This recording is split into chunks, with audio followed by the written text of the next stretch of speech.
It amazes me how much hot air has, over the years, gone into arguments about which day of the week is the proper one on which to rest, in accordance with the Ten Commandments. This is particularly silly when you know that there is no day of the week mentioned in the entire Bible, at least not any English day of the week. In Hebrew, they are just called first day, second day, etc., up to 7 days, and then you start over. So, which day is the seventh day?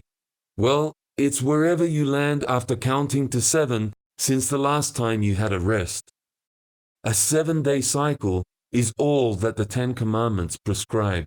No mention of where to start your counting. Take a rest every 7 days. That is pretty much what the rule says.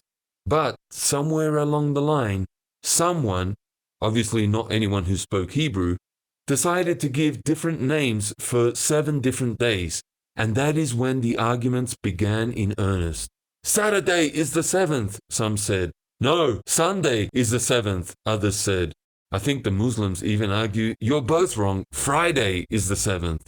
Well, tradition, and that's all the sort of things people come up with after the Bible was put together. Tradition says that Saturn represented the holy 7th day and not the sun. Have you heard the Sabbatarians arguing that Sunday was named after the sun god, making it evil? Why don't they seem bothered by the fact that their favorite day was named after the Roman god of agriculture, Saturnus?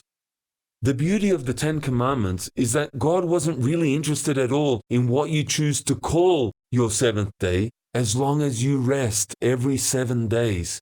That is the significance and focus of the 4th commandment, an emphasis on rest from the rat race, at least once every 7 days. Jesus, of course, turned the entire commandment upside down by teaching that the kind of work that his Father, he himself, and his followers do is so restful that we can work every day and rest every day at the same time. The horror of the rat race was just that it had been built around the root of all evil, laboring for the meat that perishes. There is no rat race in the kingdom of heaven.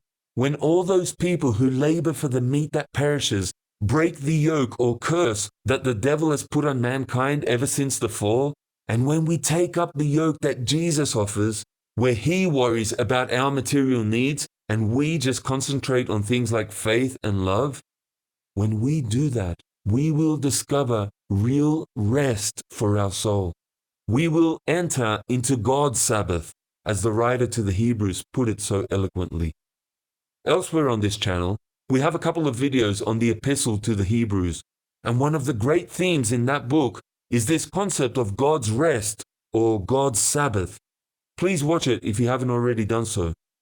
The word Sabbath just means rest, by the way, which is why I keep using them interchangeably. You see, the subject of the 4th commandment was rest from the unholy rat race, Sabbath.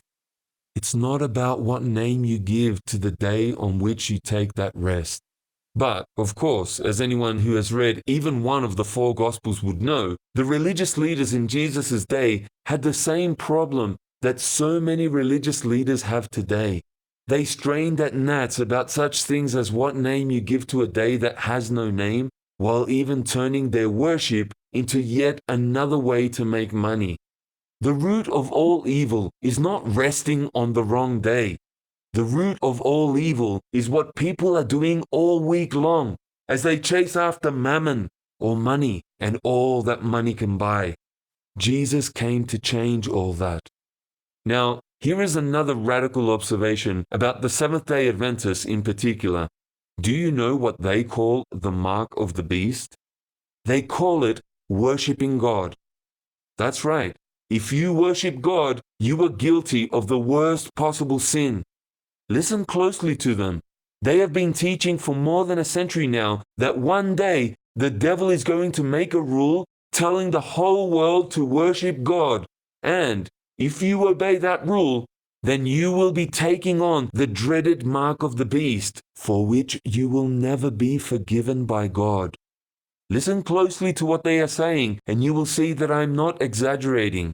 Now, if the devil came out with a rule that says you cannot worship God, then it would make sense to see that as evil and to encourage people to disobey such a rule. But that is not what the Seventh-day Adventists have predicted for so many decades. You would imagine that SDAs, who go through various religious rituals on Saturday, would say that one day an evil world ruler will say that you cannot worship God on Saturday. But that is not what they teach. They teach that an evil world ruler is going to teach people that they not only should worship God, but that they must worship God. In particular, the devil will try to force people to worship God on Sunday. In other words, they have altered the fourth commandment to read something like this: remember the first day of the week to keep it unholy. Unholiness on the first day of the week will be a perpetual sign between you and your God. Don't ever worship God on Sunday. According to good Seventh-day Adventist teaching, no amount of worship on Saturday will save you if you succumb to worshiping God on any other day as well. For the command, as they understand it, is not just that you must be unholy on Sunday, but that you should be unholy every other day except Saturday. That is just how far they have gone in turning the entire command inside out. Well, there you have it. Two ridiculous teachings that are both fundamentally unscriptural and both totally inconsistent with what is actually written in the Ten Commandments. One is that the Bible supposedly says to worship God on Saturday, when it never says that. And the other is that God says not to worship Him any other day. A sizable portion of the religious world has been sucked in by these teachings simply because we don't know how to think for ourselves on such matters.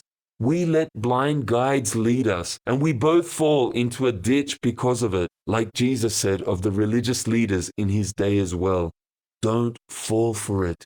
Open your Bible and read what Jesus actually said in the four Gospels, taking special note of what His position was, as opposed to the position of the people who had Him killed. And it could turn your whole understanding about the Sabbath debate on its ear. Thank you for your feedback in the comments below and for subscribing to this channel. And don't forget to click on the little bell icon if you would like to be notified when new videos come out here. God bless you, and thank you for listening.